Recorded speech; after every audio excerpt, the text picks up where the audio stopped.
Shalom, shalom, shalom, bien-aimés du Seigneur, nous bénissons notre Dieu qui est Père, Fils et Saint-Esprit pour la grâce qu'il nous accorde donc d'être dans sa présence pour le louer, pour le célébrer, pour l'adorer en esprit et en vérité, mon frère, ma sœur. Et c'est un nouveau mois, alléluia, je voudrais prier pour nous tous. Père de grâce, nous te rendons toute la gloire. Merci pour la grâce que tu nous accordes donc de voir ce nouveau mois d'août en bonne santé, en vie. Nous prions dans le nom de Jésus et nous proclamons que, Seigneur, c'est un mois de victoire. Au nom de Jésus-Christ de Nazareth, je prie et je déclare que par la puissance du Saint-Esprit, c'est un nouveau mois donc où ta grâce surabonde dans nos vies au nom de Christ Jésus. C'est un mois, Seigneur, où nous marchons dans la victoire et où ta gloire illumine chaque aspect, chaque dimension de nos vies au nom puissant de Christ Jésus. Amen. Alors, mon frère, ma sœur, nous bénissons le Seigneur pour ce nouveau mois-là. Alléluia. Et c'est une nouvelle saison et nous avons foi donc que la gloire de Dieu va encore se manifester dans nos vies au nom de Christ Jésus. Amen. Et justement, nous sommes donc dans le thème de l'année, alléluia, l'année donc de la restauration pour la gloire de Dieu. Et au cours donc de ces 6 mois, 7 mois, alléluia, nous avons vu par la grâce du Seigneur qu'est-ce que la bénédiction de restauration. Le Saint-Esprit nous a conduits pas à pas et donc nous avons pu comprendre par sa grâce quelles sont les implications donc de la restauration, quels sont les obstacles à la restauration, quels sont les préalables à la restauration, etc. mon frère, ma soeur. Donc, je voudrais t'inviter, si tu veux encore, si tu n'as pas eu l'occasion d'écouter donc ce thème-là, Alléluia, sur la restauration, tu peux donc le retrouver donc sur la chaîne, Alléluia, et réécouter donc les différents messages donc qui portent sur la restauration afin donc de pouvoir recevoir la grâce, la bénédiction de la restauration. Amen. Alors, donc, le Saint-Esprit nous conduit donc dans la deuxième partie donc, de ce thème de l'année, à savoir la gloire de Dieu. Alléluia, parce que le thème de l'année est intitulé La restauration pour la gloire de Dieu. Amen. Et donc, ce thème-là, tu peux le noter, le thème d'aujourd'hui. Amen. Donc, entre dans ce cadre-là. Et durant donc les autres mois de l'année qui vont donc venir, par la grâce du Seigneur, nous allons donc étudier pas à pas, alléluia, les implications de la gloire de Dieu. Amen. Comment nous pouvons expérimenter la gloire de Dieu dans nos vies et qu'est-ce que ça implique concrètement en tant qu'enfant de Dieu. Amen. Alors donc, tu peux noter, mon frère, ma sœur, le thème suivant, il est intitulé Restaurer pour la gloire de Dieu. Restaurer pour la gloire de Dieu. Amen. Et donc, nous allons nous baser sur Jean chapitre 11, là, verset 4, mon frère, ma sœur. Alléluia, c'est notre Seigneur Jésus-Christ qui parle. Il dit ceci. Après avoir entendu cela, Jésus dit, cette maladie n'est pas pour la mort, mais pour la gloire de Dieu, afin que le Fils de Dieu soit glorifié par elle. Alléluia. Donc, tu entends, mon frère, ma soeur, donc c'est le contexte dans lequel, je voudrais rappeler rapidement le contexte dans lequel Jésus tient ses propos. Alors, il y a donc un de ses amis, Lazare, qui est gravement malade et on vient lui annoncer la nouvelle. Alléluia. Et donc, pour lui dire, ben, ton ami Lazare, il est très malade. Et c'est dans ce contexte-là que Jésus reçoit la nouvelle. Et en guise de réponse, Alléluia, ça peut paraître un peu paradoxal, mais Jésus dit, cette maladie n'est pas pour la mort, mais pour la gloire de Dieu, afin que le Fils de Dieu soit glorifié par elle. Alléluia. Nous voyons ici clairement que, et justement, quand on lit la suite du texte, on se rend compte que Jésus plus tard va attendre jusqu'à 4 jours après. Donc, Lazare va décéder et 4 jours après, il se rend donc, il se rend justement là où se trouvait Lazare et il va parler donc à Lazare qui est déjà en état donc de putréfaction et Lazare va revenir à la vie, sa vie va être restaurée et justement là, Hein, nous voyons donc la gloire de Dieu donc qui est manifestée et le Seigneur qui reçoit sa gloire. Alléluia. Le Seigneur Jésus qui est glorifié par ce miracle donc de résurrection de son ami Lazare. Donc, en ce moment, alléluia, nous pouvons comprendre par ces termes-là, par les propos de Jésus, qu'en réalité, Jésus était en train de dire, ben, écoutez, la vie donc de mon ami Lazare sera restaurée. Alléluia, parce que je veux en tirer ma gloire. Alléluia. Donc, alors pour étudier donc le thème, le but de la restauration, de la finalité de la restauration, ce n'est pas pour nous glorifier nous-mêmes en tant qu'enfants de Dieu, en tant qu'être humain. Non, mon frère, ma soeur. Lorsque le Seigneur, dans sa grâce, dans son amour, dans sa bonté, vient nous restaurer, c'est pour manifester sa gloire. Alléluia. Le but, c'est de pouvoir, donc Dieu veut que sa gloire soit manifestée et que nous puissions lui attribuer cette gloire-là. Alléluia. Donc, tu comprends, mon frère, ma soeur. Donc, nous allons voir par la grâce de Dieu, deux éléments essentiels, alléluia, à travers deux questions importantes. D'abord, comment la Bible donc définit la gloire? Qu'est-ce que la gloire de Dieu? Qu'est-ce qu'on entend par là? Alléluia. Et deuxièmement, nous allons nous poser la question de savoir justement en quoi la gloire de Dieu était le but, la finalité de la restauration. Alléluia. Et nous allons donc finir par la prière finale au nom de Christ Jésus. Amen. Alors, première question, tu peux le noter, mon frère, ma soeur. Comment la Bible définit-elle la gloire de Dieu? Le mot gloire là, de Dieu, qu'est-ce que ça signifie? Alléluia. Et nous devons repartir au niveau donc de l'origine, de l'étymologie. Alléluia, pour voir d'où vient ce mot, qu'est-ce que ça signifie dans la langue originelle et alléluia, originelle et, et pouvoir en tirer justement donc des lectures par rapport à cela. Alors, donc quel est le sens étymologique du mot gloire qui est généralement accolé dans la Bible donc à Dieu donc, et qui forme donc gloire à Dieu? Alors, déjà en hébreu, nous le voyons dans le texte de l'Ancien Testament qui est écrit donc en hébreu ancien. Donc, l'hébreu, en hébreu, donc le mot gloire, alléluia, est traduit par celui donc kabod, kabod. Et ce mot kabod, en réalité, donc désigne donc l'honneur, la richesse, alléluia, qui est généralement attribuée à la personne donc dont on parle, alléluia. Donc, lorsqu'on dit la gloire de Dieu, généralement, alléluia, le terme qui est utilisé en hébreu, c'est kabod, et on fait référence ici à l'honneur qui est dû à la personne qui est en cause. Et justement, nous voyons dans Ésaïe chapitre 42, verset 8, là où Dieu dit, je ne partagerai pas ma gloire avec un autre, avec une autre personne. Donc Dieu dit, j'ai un honneur il y a un honneur qui m'est dû en tant que Dieu, et je refuse donc de partager cet honneur-là avec une autre personne. Est-ce que tu comprends? Alors, deuxième, lorsqu'on étudie toujours l'étymologie du mot gloire, on est invité donc à regarder le grec parce que le Nouveau Testament a été aussi écrit, le Nouveau Testament a été écrit en grec. Alors, le mot gloire est traduit par doxa. Alléluia.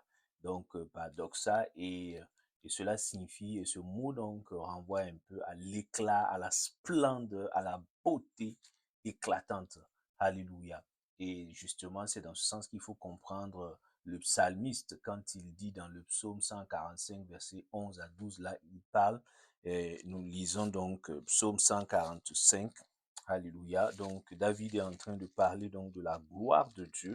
Psaume 145, mon frère, ma soeur, psaume 145, verset 11 à 12 là. Alléluia. Il dit, ils diront la gloire de ton règne et parleront de ta puissance pour faire connaître aux humains tes exploits et la gloire magnifique de ton règne. Ton règne est un règne de tous les siècles, etc. Donc, alléluia. Donc, ils feront, on peut remplacer le mot gloire ici par la splendeur, alléluia, par la beauté, amen, par l'éclat, alléluia. Donc, il dit, ils feront, ces hommes-là parleront donc de ta puissance pour faire connaître aux humains la gloire magnifique, la splendeur donc de ton règne, alléluia. Donc, tu vois, mon frère, ma soeur, et quand on continue d'étudier le mot gloire dans la Bible, on se rend compte que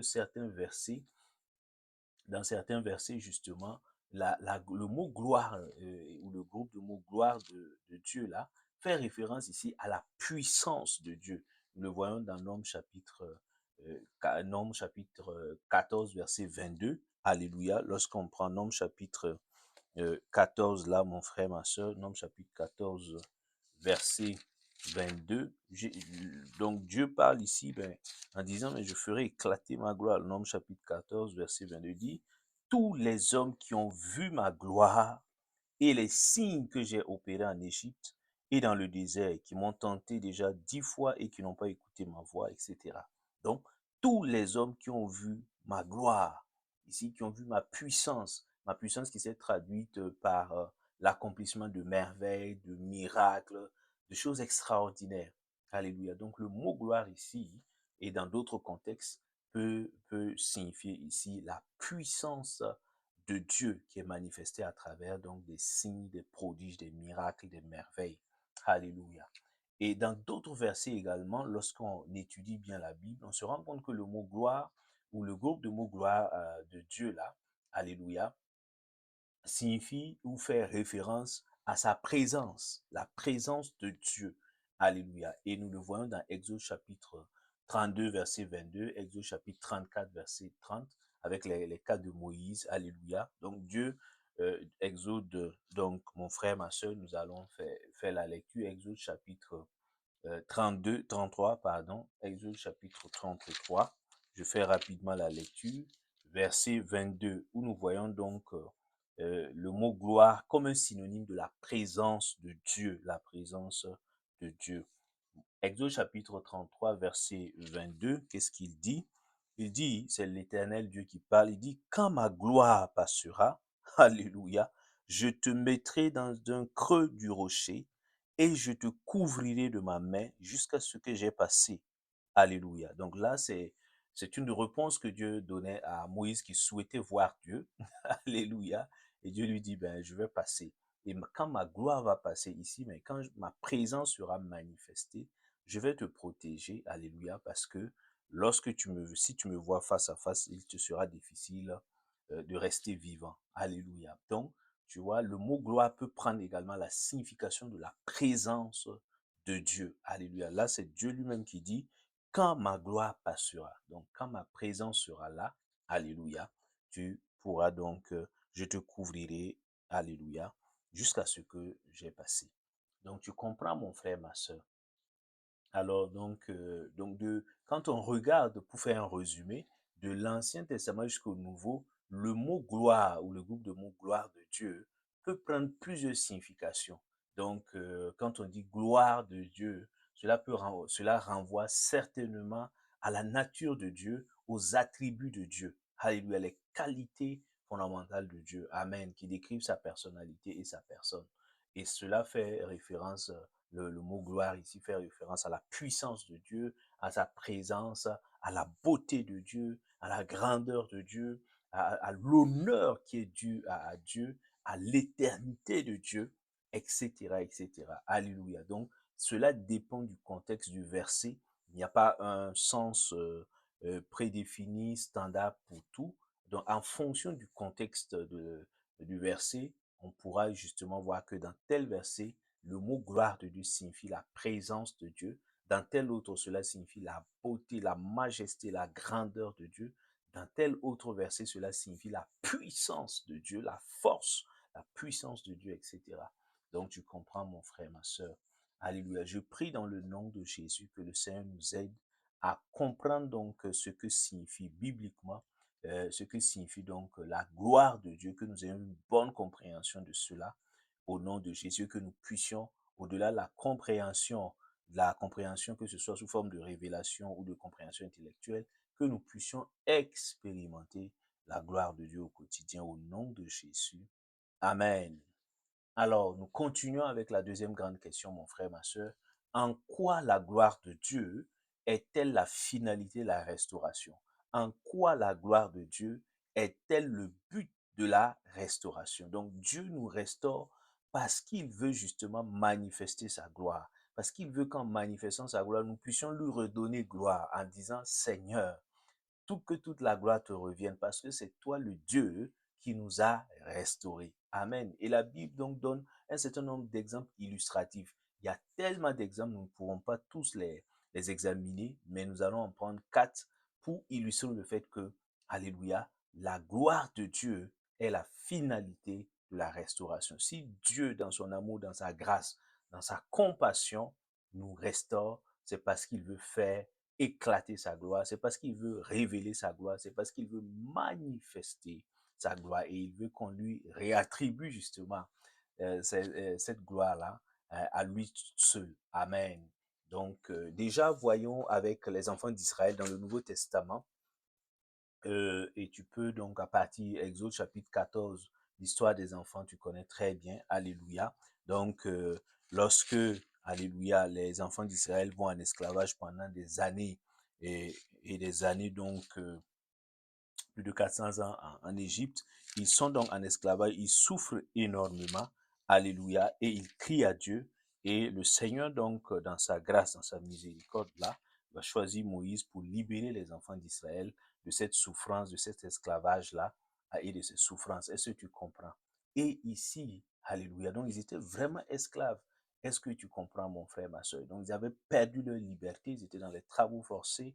C'était véritablement une vie de souffrance. Et et ils vont crier à Dieu, Dieu va faire miséricorde.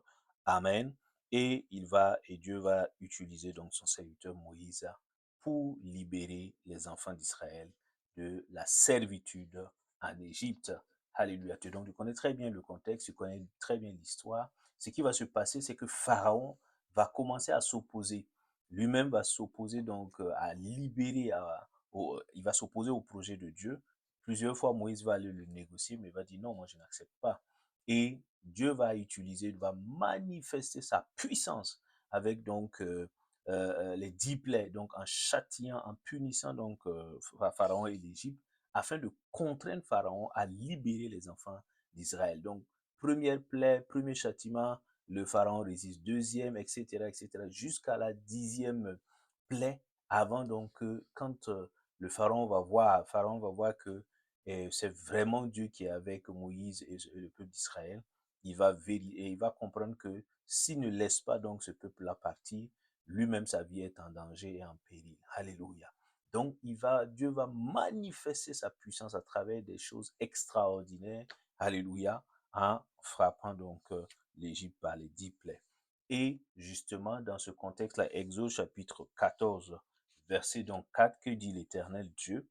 Dieu dit à Moïse là, alléluia, il dit, j'endurcirai le cœur du Pharaon et il les poursuivra, mais je serai glorifié par le moyen du Pharaon et de toute son armée, et les Égyptiens reconnaîtront que je suis l'Éternel, c'est ce qu'ils firent. Alléluia. Tu entends? Il dit, et je serai glorifié par le moyen du Pharaon. Dans d'autres contextes, il dit, mais Alléluia, je ferai Pharaon et fera éclater ma gloire. Alléluia. Donc, par ce qui va se passer en Égypte, cela va contribuer à faire éclater ma gloire. Et ce qui va se passer, c'est que par les miracles, par les prodiges, par les signes qui vont se manifester, Dieu va manifester sa puissance pour montrer qu'il est avec Moïse et le peuple d'Israël. Et cela va contraindre Pharaon à libérer le peuple. Et c'est ainsi que Israël, les enfants d'Israël vont retrouver leur liberté. Leur liberté sera restaurée. Ils vont quitter de l'état d'esclavage. Ils vont rentrer donc dans l'état de peuple libre et ils vont sortir de l'Égypte avec même des biens, avec des richesses. Alléluia. Donc tu comprends ici, Dieu le dit. Il dit, mais lui, en fait, dans ce projet-là, alléluia, de confrontation où Moïse va et il confronte Pharaon, alléluia, il veut en réalité, dans cette situation, Dieu veut tirer sa gloire. Alléluia. Et c'est ce qui s'est passé parce qu'on a vu la gloire de Dieu, autrement dit, la puissance de Dieu se manifester et le Pharaon était obligé de reconnaître que le Dieu de Moïse était le Dieu vivant et il a laissé donc les enfants d'Israël s'en aller et leur liberté a été restaurée. Amen. Alors, deuxième cas, nous le voyons donc dans Jean chapitre, ça c'était dans le Nouveau Testament, mon frère, ma soeur, nous allons dans le livre de Jean, où nous voyons également un cas avec l'aveugle né, qui est un aveugle de naissance. Alléluia. Et là, nous, à Jean chapitre 9, là, Jean chapitre 9, mon frère, ma soeur, nous regardons là, Jean chapitre 9, verset 2 à 3, qu'est-ce qu'il dit? Il dit, la Bible dit, Jésus vit en passant un homme aveugle de naissance. Ses disciples lui demandaient, Rabbi, qui a péché, lui ou ses parents, pour qu'il soit né aveugle? Jésus répondit, ce n'est pas que lui ou ses parents aient péché, mais c'est afin que les œuvres de Dieu soient manifestées en lui. Alléluia. Autrement dit, c'est afin que la gloire de Dieu soit manifestée à travers son état. Alléluia. Et ce qui va se passer effectivement, Jésus, dans sa compassion et dans sa miséricorde, dans son amour, va rencontrer donc cet aveugle-là, il va le guérir, donc cet aveugle va retrouver la vision, la vue. Alléluia. Lui qui était dans un état de cécité, il va retrouver donc la vue, il va être guéri. Lui qui était malade, il va retrouver donc la santé, sa pleine santé, qui va être restaurée. Alléluia. Quelle grâce et quelle bonne nouvelle. Donc, et Jésus donc dit, en réalité là, et cet homme-là, alléluia, à partir donc de sa maladie, Dieu va en tirer sa gloire en le restaurant. Et c'est ce que Jésus va faire. Alléluia. Et effectivement, les Juifs vont être choqués. Les témoins qui étaient là, qui ont assisté, donc qui ont vu ce jeune homme-là qui était aveugle et qui a retrouvé la vue, et alléluia, ils vont donner gloire à Dieu. Amen. Donc Dieu va, le Seigneur Jésus, donc on va voir la gloire de Jésus-Christ. Alléluia. Autrement dit, son amour et sa puissance vont se manifester donc dans la vie donc de ce jeune homme-là. Donc la gloire de Dieu va venir dans la vie donc de cet homme qui était aveugle de naissance là, et il va être restauré dans sa vue. Est-ce que tu comprends, mon frère, ma soeur? Et un autre exemple, tu le sais, tu le connais également bien, c'est dans le livre de Luc, Luc chapitre 17, alléluia, Luc chapitre 17, Luc chapitre 17,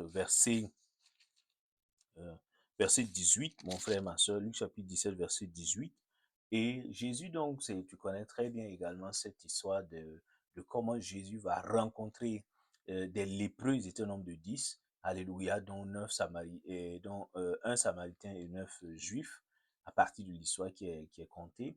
Et Jésus, donc, ils vont demander à Jésus de leur guérir de leur lèpre. Et Jésus, dans sa grâce, dans son amour, dans sa compassion, va effectivement donc les guérir totalement. Et il n'y aura qu'un Samaritain qui va revenir sur ses pas pour remercier le Seigneur Jésus pour la restauration de sa vue et pour la restauration de sa santé, parce qu'il constate véritablement que la lèpre est partie. Alléluia, gloire au Seigneur. Et Luc chapitre 17, 18, nous lisons, Jésus pose la question, il dit, Jésus prit la parole et dit, les 10 n'ont-ils pas été purifiés? Mais les 9 autres, où sont-ils? Ne s'est-il trouvé que cet étranger pour revenir et donner gloire à Dieu? Alléluia. Tu entends? Donc, Jésus dit, ben, écoutez, quand ce miracle-là, je l'ai fait, c'était pour manifester ma gloire, mon amour, ma compassion, ma puissance. En retour, ben, j'espérais que vous allez revenir pour dire, ah Seigneur, tu as manifesté donc ta puissance sur nous, ta gloire. Nous venons te dire merci pour reconnaître, alléluia, que c'est toi qui nous as guéris, c'est toi donc qui nous as restaurés. Donc, quand Jésus restaure la santé donc de ces lépreux-là, c'est pour manifester sa gloire, c'est pour en tirer, alléluia, la gloire qui lui revienne. Amen. L'honneur qui lui est dû. Donc, Jésus est choqué du fait qu'il n'y ait qu'un Samaritain qui revienne pour donc reconnaître et lui attribuer donc ce miracle et cet honneur-là. Alléluia. Tu comprends, mon frère, ma soeur. Et enfin, nous avons vu le cas de Lazare, alléluia, dans le texte de base. Nous voyons justement Jean chapitre 11, là, verset 4, comment Jésus dit, mais alléluia, cette maladie de mon ami Lazare, ce n'est pas à la mort, parce que quand je vais le ramener à la vie, quand je vais restaurer sa vie, alléluia, on verra ma gloire, ma puissance, mon amour se manifester, et les gens donc voudront encore venir m'honorer et reconnaître, alléluia, que je suis celui qui restaure. Est-ce que tu comprends, mon frère, ma soeur? Donc, voici un peu quelques exemples tout au long de la Bible, il y en a tellement d'exemples, alléluia, mais nous devons véritablement comprendre une chose, c'est que la finalité essentielle de la restauration, c'est Dieu d'abord qui est le restaurateur, c'est lui qui restaure, amen, et pourquoi il le fait, c'est parce qu'il veut que nous puissions reconnaître et lui attribuer la gloire à lui seul. Amen. Souvent, nous sommes restaurés dans notre santé, dans notre emploi, dans nos finances, peu importe le domaine, dans nos études, etc. Mais, alléluia, nous n'attribuons pas la gloire à Dieu. Nous pensons que nous avons travaillé, nous pouvons penser que nous avons mérité, nous avons fait beaucoup de nuits blanches, nous sommes vraiment investis dans le travail et nous pensons que c'est notre propre intelligence, c'est notre propre sagesse. Non, mon frère, ma soeur, la Bible donc ne nous encourage pas dans cette voie-là, bien au contraire. La Bible nous encourage à reconnaître, alléluia, que c'est le Seigneur, amen, qui nous donne donc, c'est lui qui est la source, l'origine de notre restauration, c'est lui l'auteur de notre restauration, et la Bible nous invite par conséquent à lui attribuer toute la gloire, parce que quand Dieu le fait, il le fait pour que nous puissions reconnaître que c'est lui et que nous puissions donc lui donner gloire. Alléluia. Comme Jésus a donné la réponse là, ou du moins ça a posé la question, il dit, mais n'y a-t-il qu'un seul qui est venu, qui est revenu, je ne sais pas, pour donner gloire à Dieu? C'est-à-dire, Dieu voulait tirer sa gloire dans cette situation, amen, en restaurant donc la santé des lépreux. Mais les neuf là n'ont pas compris et ils ne sont pas revenus pour donner gloire au Seigneur. Alléluia. Et cela donc, nous ne devons pas prendre cet exemple des lépreux là, bien au contraire. Alléluia. Donc tu comprends, mon frère, ma soeur, le Seigneur, lorsque nous sommes restaurés, c'est pour que la gloire de Dieu, Dieu le fait pour sa gloire, alléluia, afin que nous sommes entourés des personnes non croyantes, alléluia. Nous pouvons souvent avoir une maladie, avoir une situation, et tout le monde sait que cette situation, elle peut être comme désespérée, alléluia. Et lorsque le Seigneur donc fait cela, c'est pour que tout le monde dise, ah, il y a le véritable Dieu au ciel, il y a un véritable Dieu vivant, amen, qui fait des miracles. Toi, ton cas là, c'est véritablement un miracle. Que la gloire revienne au Seigneur. Amen. Donc Dieu le fait pour que la gloire lui soit attribuée. Donc nous devons faire un examen de conscience. Nous devons nous-mêmes vérifier chaque fois afin de ne pas nous attribuer la gloire ou attribuer la gloire à une autre personne. Surtout quand le Seigneur utilise un canal. Alléluia. Nous devons faire beaucoup attention. Nous sommes des serviteurs, nous sommes des servants de Dieu. Amen. Dieu peut passer par nous pour justement donc manifester à travers les dons spirituels sa gloire en guérissant, en restaurant, en ressuscitant, etc. Alléluia. Mais nous devons faire attention pour ne pas être que les hommes, non, pour ne pas laisser les hommes donc vouloir nous idolâtrer ou donc nous attribuer une quelconque gloire. Non, nous sommes donc des vases, alléluia, et justement, c'est pour que, comme dit l'apôtre Paul là, il dit, nous transportons, nous sommes des vases et nous avons la puissance de Dieu en nous. Et pourquoi? Pour que nous puissions donc lui retourner la gloire. Amen. Donc, nous ne sommes pas donc la source, l'origine, nous ne sommes que des canaux, nous ne sommes que des vases. Alléluia. Donc, lorsque mon frère, ma soeur, le Seigneur, dans son amour, dans sa grâce, vient te restaurer dans différentes dimensions de ta vie, amen, c'est justement parce qu'il veut manifester sa gloire et il attend de toi, mon frère, ma soeur, que tu puisses lui donner gloire, que tu puisses lui retourner sa gloire. Alléluia. Amen. Est-ce que nous sommes prêts, mon frère, ma soeur, à agir donc dans ce sens-là pour donner gloire au Seigneur et non pour donner gloire aux hommes? Alléluia. Il est extrêmement important de le comprendre. Donc nous nous arrêtons là, mon frère, ma soeur, et je voudrais prier dans le nom de Jésus que le Seigneur nous aide, alléluia, à comprendre que la finalité de la restauration, c'est pour que lui, Dieu, manifeste sa gloire dans nos vies et que nous puissions en retour lui retourner cette gloire-là à chaque instant au nom de Jésus. Amen. Je prie pour cette semaine que la grâce de Dieu donc t'accompagne, que la faveur de Dieu surabonde dans ta vie, que tu marches dans la victoire, que la gloire de Dieu donc t'accompagne à chaque étape, dans chaque dimension, au nom de Jésus-Christ de Nazareth. Amen. Shalom, shalom, shalom.